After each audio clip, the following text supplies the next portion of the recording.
Okay, Gage. So we're looking at your piece, T-beer. Don't forget to put the fluid ounces and the alcohol content information on here. And I'm not sure if you got this from last time, but I was pointing to the fact that your gradient has got this funky halo right here. And I suspect it's because you've got a black gradient that's grayscale black and not a CMYK black. Double click on this, and that's exactly what it is. So you want to go to CMYK, and you want to have, rich black. So you go and you add at least 30s here, and then the black. And if you want, you can alter that too.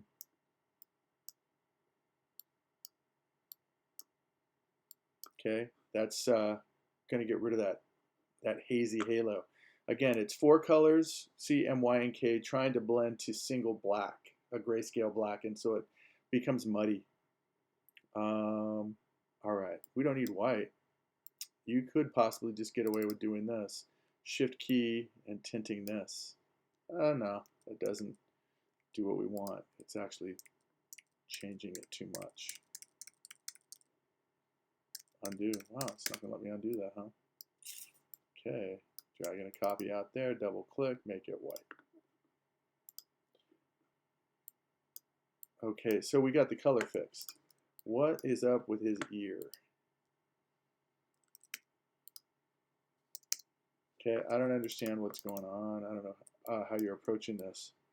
It looks like you're doing some pathfinding here.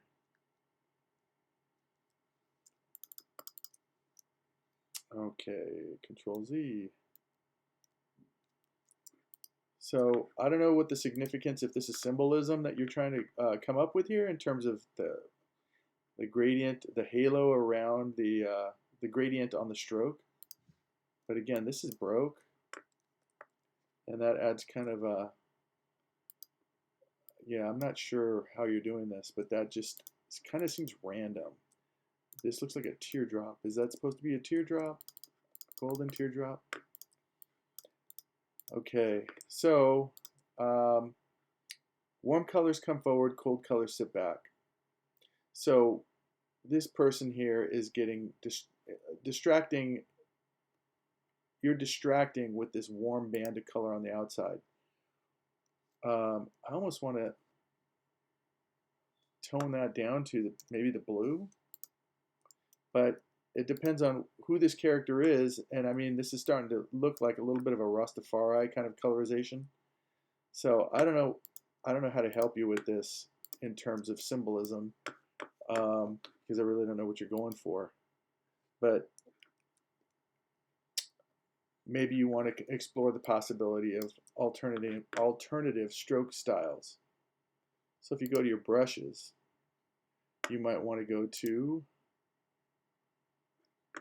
brush library, and then you can go and check out artistic and go to different types, maybe an ink brush, and use those strokes. And again, the way you alter these is you alter those with weight. Okay? The only thing is that you'll have to, when you do this, you'll have to go and expand the appearance, and then that allows you to go in here and colorize these individually.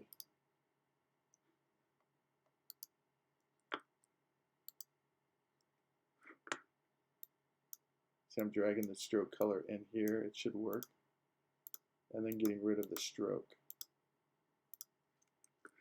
Okay, that might help to get a variety, because right now this doesn't get the effect of a brush. This kind of feels like you're drawing with a pencil, and even in comic book artwork they use brushes because you get a thick and a thin quality that's pretty nice, and that's what we're shooting for a lot of the time.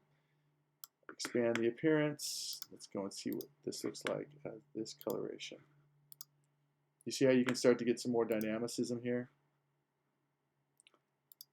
Lastly, I would go and give his eyes some life.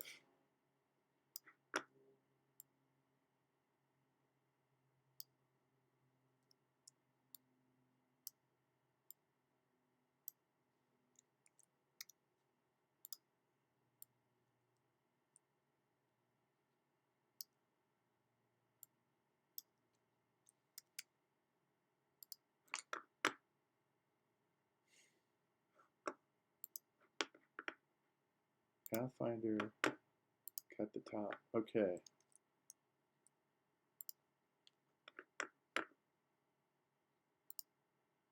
No stroke.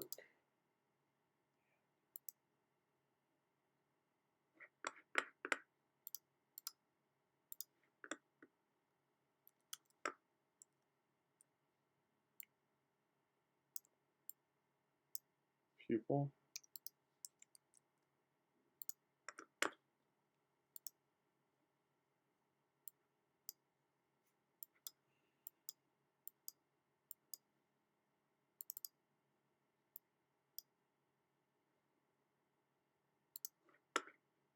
Gradient on his eye to give it some life.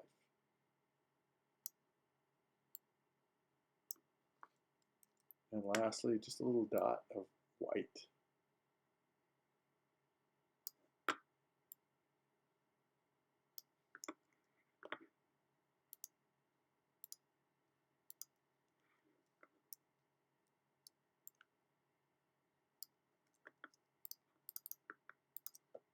Okay, something to think about.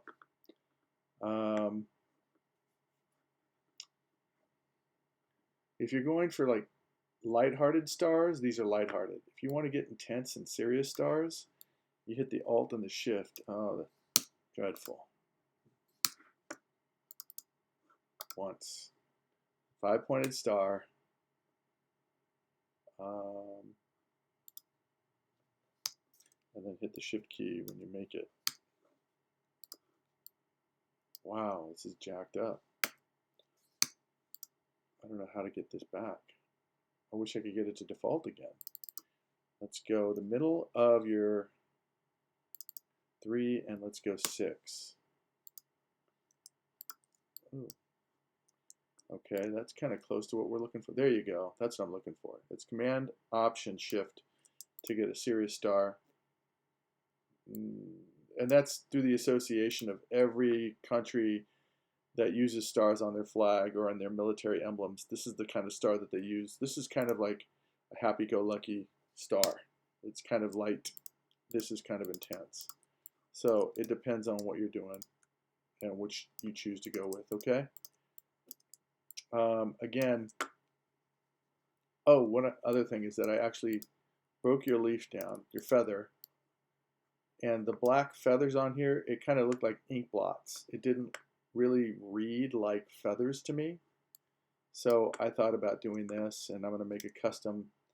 I just grabbed one like this and Alt Shift from like week 1, Command D, and I made that repeat, but I had them laid out like this.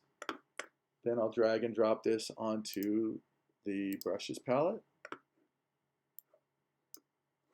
And it's a pattern brush. Say okay to that. This is all good, and what this is doing is it's telling you when you draw a shape and you assign this, it's going to be a stroke. It'll go along the path. And that's what I'm looking for. I'll say okay to that. And then I'll delete that, and then I'm going to come over here, and rather than having that rainbow situation happening, I might consider going and assigning this.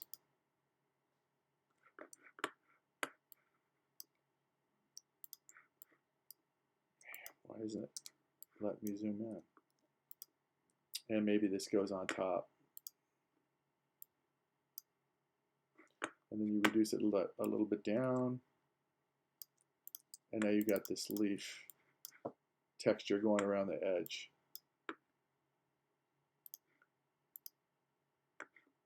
And at that point, you know, you might want to go and think about some sort of a rectangular shape that you take and make it the blue, drop it in the back, and see if that helps to finalize your label. Okay? I hope that helps. Good luck. And week 10, we're going to be just modifying this. So I want to see you try to beat the heck out of this thing and come up with 3 different variations on the same theme, slight color differences, etc. This crescent moon, you can do that with this, drag a copy, get the both of them, and then select Pathfinder. And that way you can get a really nicely shaped crescent moon with your stars.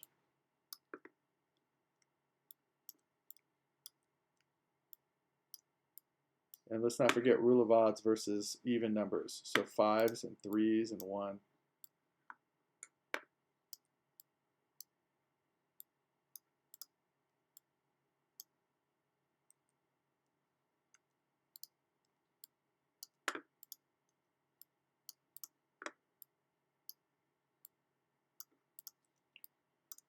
Okay, it's pretty exciting. It's pretty cool concept. Okay.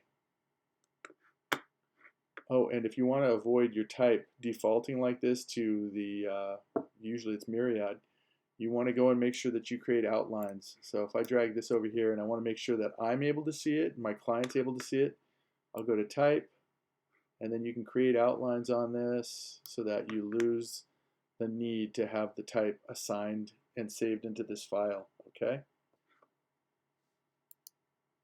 Good luck.